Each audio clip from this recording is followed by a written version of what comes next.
ആകാശവാണി. നമസ്കാരം. പ്രത്യേക വാർത്താ ബുള്ളറ്റിൻ വായിക്കുന്നത് സുധിൻ സൈനുദ്ദീൻ. ഗുജറാത്തിലെ അഹമ്മദാബാദിൽ എയർ ഇന്ത്യയുടെ യാത്രാ വിമാനം തകർന്നു വീണ് വൻ ദുരന്തം. അപകടത്തിൽ നിരവധി പേർ മരിച്ചു. അപകടത്തിൽ ഗുജറാത്ത് മുൻ മുഖ്യമന്ത്രി വിജയ് രൂപാണിക്ക് ജീവൻ നഷ്ടപ്പെട്ടതായി കേന്ദ്ര ജലശക്തി മന്ത്രി CR പാട്ടീൽ സ്ഥിരീകരിച്ചു. 12 ജീവനക്കാരടക്കം 242 യാത്രക്കാരാണ് വിമാനത്തിലുണ്ടായിരുന്നത്. യാത്രക്കാരിൽ 169 ഇന്ത്യക്കാരും 53 ബ്രിട്ടീഷ് പൌരന്മാരും 7 പോർച്ചുഗീസ് പൌരന്മാരും ഒരു കനേഡിയൻ പൌരനും ഉൾപ്പെടുന്നു.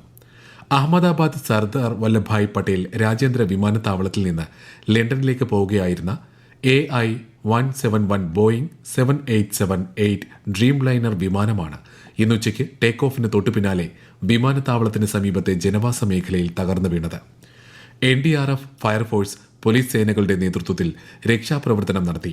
ദുരിതാശ്വാസ പ്രവർത്തനങ്ങൾ വിമാന അപകടവുമായി ബന്ധപ്പെട്ട് സിവിൽ ഏവിയേഷൻ മന്ത്രാലയം കൺട്രോൾ റൂം സജീവമാക്കി. സഹായത്തിന് 011-246-10-843 9650391859 എന്ന നമ്പറിൽ ബന്ധപ്പെടാവുന്നതാണ്.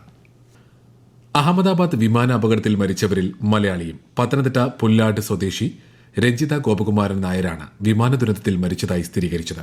ലണ്ടനിൽ നഴ്സായി ജോലി ചെയ്തിരുന്ന രഞ്ജിത നാട്ടിൽ സർക്കാർ ജോലി ലഭിച്ചപ്പോൾ ഇതിൽ പ്രവേശിക്കാനായി എത്തിയതായിരുന്നു.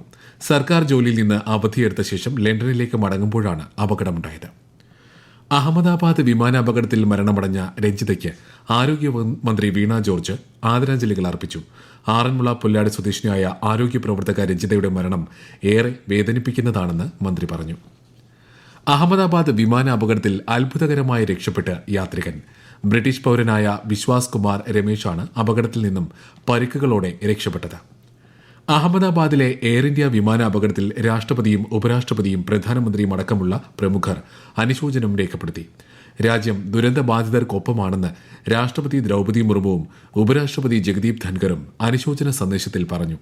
ഞെട്ടിപ്പിക്കുന്ന അപകടം വാക്കുകൾക്കതീതവും ഹൃദയഭേദകവുമാണെന്ന് പ്രധാനമന്ത്രി നരേന്ദ്രമോദി അനുശോചിച്ചു. ദുരന്ത സാഹചര്യം നേരിട്ട് വിലയിരുത്തുന്നതിനായി കേന്ദ്ര ആഭ്യന്തരമന്ത്രി അമിത്ഷായും സിവിൽ വ്യോമയാന മന്ത്രി റാംമോഹൻ നായിഡുവും അഹമ്മദാബാദിലെത്തി.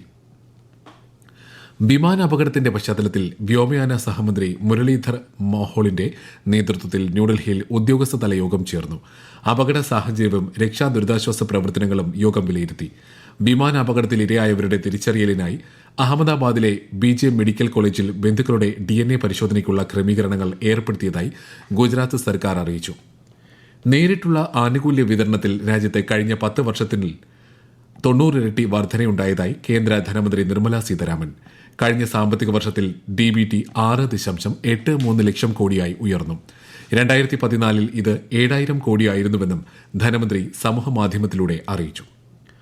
ദേശീയപാത പദ്ധതികളുമായി ബന്ധപ്പെട്ട് പ്രവർത്തിക്കുന്ന കൺസൾട്ടൻസി സ്ഥാപനങ്ങൾക്ക് നിയന്ത്രണം ഏർപ്പെടുത്തി national highway authority of India. ദേശീയപാതകളുടെ നിർമ്മാണവും അറ്റകുറ്റപ്പണികളുമായി ബന്ധപ്പെട്ട് പ്രവർത്തിക്കുന്ന കൺസൾട്ടൻസികളിലെ ഒരു എഞ്ചിനീയർക്ക് ഇനി മുതൽ പരമാവധി 10 പദ്ധതികൾ വരെ മാത്രമേ അനുവദിക്കുകയുള്ളൂ. കേരളത്തിൽ മഴ കനക്കുമെന്ന് കേന്ദ്ര കാലാവസ്ഥാ വകുപ്പ്. കണ്ണൂർ, കാസർഗോഡ് ജില്ലകളിൽ ഇന്ന് ഓറഞ്ച് ജാഗ്രതയും കോട്ടയം മുതൽ വയനാട് വരെയുള്ള ജില്ലകളിൽ മഞ്ഞ ജാഗ്രതയും നൽകിയിട്ടുണ്ട്. നാളെ കണ്ണൂർ, കാസർഗോഡ്, വയനാട്, കോഴിക്കോട് ജില്ലകളിൽ ഓറഞ്ച് ജാഗ്രതയും മറ്റെല്ലാ ജില്ലകളിലും മഞ്ഞ ജാഗ്രതയും പ്രഖ്യാപിച്ചു. കേരള, കർണാടക, ലക്ഷദ്വീപ് തീരങ്ങളിൽ ഈ മാസം 16 വരെ മത്സ്യബന്ധനത്തിന് വിലക്കേർപ്പെടുത്തി.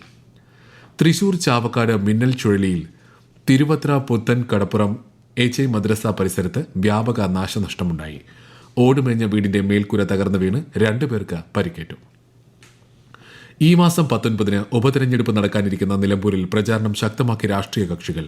LDF സ്ഥാനാർത്ഥി M സ്വരാജ്, UDF സ്ഥാനാർത്ഥി ആര്യാടൻ ഷൌക്കത്ത്, NDA സ്ഥാനാർത്ഥി മോഹൻ ജോർജ് എന്നിവർ പഞ്ചായത്ത് തല പ്രചാരണം തുടരുകയാണ്. സ്വതന്ത്ര സ്ഥാനാർത്ഥി PV അൻവറും പ്രചാരണ രംഗത്ത് സജീവമാണ്. വോട്ടെണ്ണൽ 23-ന് നടക്കും. കോഴിക്കോട് തീരത്തിന് സമീപം അപകടത്തിൽപ്പെട്ട സിംഗപ്പൂർ കപ്പലിലെ തീ പൂർണ്ണമായും കെടുത്തുന്നതിനുള്ള ശ്രമം തുടരുന്നു. തീ ഇന്നലെ തന്നെ ഭാഗികമായി നിയന്ത്രണ വിധേയമാക്കിയിരുന്നു. തീരരക്ഷാസേനയുടെ കപ്പലുകളും ഹെലികോപ്റ്ററുകളും രക്ഷാദൌത്യത്തിൽ ഏർപ്പെട്ടിട്ടുണ്ട്. കോഴിക്കോട് നിന്ന് 70 നോട്ടിക്കൽ മൈൽ അകലെ അറബിക്കടലിൽ തിങ്കളാഴ്ച തീപിടിച്ച് തകർന്ന വാൻഹായ് 503 കപ്പലിലെ കണ്ടെയ്നറുകൾ ഉൾപ്പെടെയുള്ള അവശിഷ്ടങ്ങൾ തീരത്തടയാനുള്ള സാധ്യത പരിഗണിച്ച് തീരവാസികൾ ജാഗ്രത പാലിക്കാൻ ജില്ലാ കളക്ടർ സ്നേഹിൽ കുമാർ സിംഗ് നിർദ്ദേശം നൽകി. കണ്ടെയ്നറുകളിൽ അപകടകരമായ വസ്തുക്കൾ ഉണ്ടായേക്കാമെന്നതിനാൽ തീരദേശങ്ങളിലോ കടലിലോ കണ്ടെയ്നറുകളോ മറ്റ് അവശിഷ്ടങ്ങളോ കണ്ടാൽ അവയുടെ സമീപത്തേക്ക് പോവുകയോ അവ സ്പർശിക്കുകയോ ചെയ്യരുതെന്നാണ് നിർദ്ദേശം. പ്രത്യേക വാർത്താ ബുള്ളറ്റിൻ കഴിഞ്ഞു. അടുത്ത വാർത്താ പ്രക്ഷേപണം നാളെ രാവിലെ 6:45.